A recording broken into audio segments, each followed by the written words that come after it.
سارے صحابہ مل کے آئے، کہنے لگے عمر فاروق سے کہنا ہے نبی پاک کے زمانے میں تو ظاہراً غربت تھی، ابو بکر کے دور میں بھی غربت تھی، اب تو بڑا مال ہے،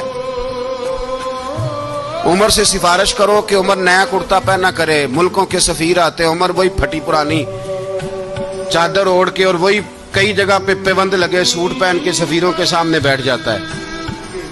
عمر کو مشورہ دو، طے ہو گئی بات۔ سب نے جب مشورہ دے لیا تو سارے کہنے لگے یہ بتاؤ شیر کی مونچھ کو ہاتھ کون لگائے گا؟ کہنا کس نے ہے؟ بندہ بھی تو ڈھونڈو نا۔ میں کہا جناب میرا یہ خیال ہے کہ مولا علی شیر خدا کہیں گے، کیونکہ جس شخص کی عمر کو سب سے زیادہ حیا کرتے دیکھا وہ شیر خدا مولا علی ہے رضی اللہ تعالی علی کہیں گے، اس لیے کہ جناب علی تو کئی دفعہ جب گفتگو کرتے تھے تو حضرت عمر چپ کر جاتے تھے اور فرماتے تھے علی نہ ہوتا تو میں ہلاک ہو جاتا۔ تو کہا علی سے کہو۔ جناب علی شیر خدا کو بلایا، کس کام کے لیے؟ جی اللہ اکبر۔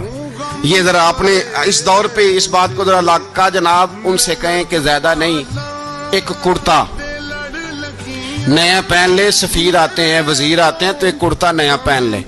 حضرت علی کو بلایا، فرمانے لگے کوئی اور بات ہوتی تو میں کہہ دیتا، یہ والی میں نہیں کہہ سکتا، کوئی اور ہوتی تو میں عمر کو کئی دفعہ کہہ دیتا ہوں، جلال میں بھی تو سن، یہ والی میں نہیں کہہ سکتا، میں تمہیں ایک مشورہ دیتا ہوں۔ کہ وہ کیا؟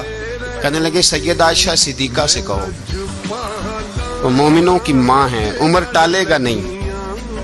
اماں جی سے جا کے اماں جی نیا کرتا عمر سے کہیں پہن لیں، وزیر آتے ہیں بڑے بڑے لوگ تو چلو کوئی حرج نہیں۔ اماں جی نے کہا اچھا کوئی بات نہیں میں بلا لیتی ہوں۔ جناب عائشہ نے پیغام بھیجا، جب خادم نے کہا نا مصطفیٰ کے گھر سے پیغام آیا ہے تو 20 لوگ بیٹھے تھے، عمر کانپتے ہوئے اٹھے، کانپتے دوڑے۔ حضرت عائشہ پردے میں تھی تو فرماتی ہیں عمر اتحیات کی حالت میں بیٹھ گئے۔ کہا اماں جی دیر تو نہیں ہو گئی مجھے آنے میں؟ کہا نہیں ٹائم پہ آ گئے ہو، کس لیے بلایا تھا؟ کہا عمر دیکھو غربت کے معاملات اور ہوتے ہیں، جب اللہ آسانی دے تو کوئی چیز استعمال کرنا حرام نہیں ہوتی، اگر حرام ہے تو بتاؤ۔ کہا نہیں اماں جی حلال ہی ہے۔ تو فرمایا پھر اتنے سفیر آتے ہیں مشیر آتے ہیں، اب تو مال غنیمت بڑا آتا ہے، ڈھیر لگ جاتے ہیں مسجد میں، تو چل ایک نیا کرتا تم بھی پہن لیا کرو، اور آپ نیا کرتا پہنو گے تو دھاک بیٹھے گی غیروں پر۔ تو صحابہ کا مشورہ ہے کہ آپ نیا لباس پہنے۔ اماں جی کہتی ہے میں نے حکم دیا تو عمر چپ کر گئے، گردن جھک گئی۔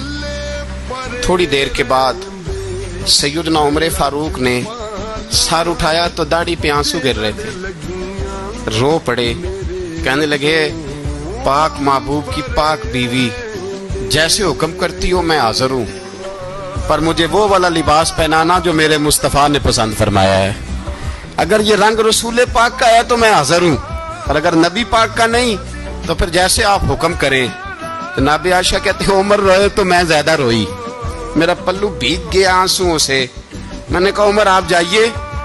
عمر یوں نکلے تو جو صحابہ کھڑے تھے وہ کونے میں تھے، سارے آ گئے۔ کہا اماں جی کیا بناؤ؟ فرمایا بھائی تم سب جو باتیں کہتے ہو وہ اپنی جگہ ٹھیک ہیں،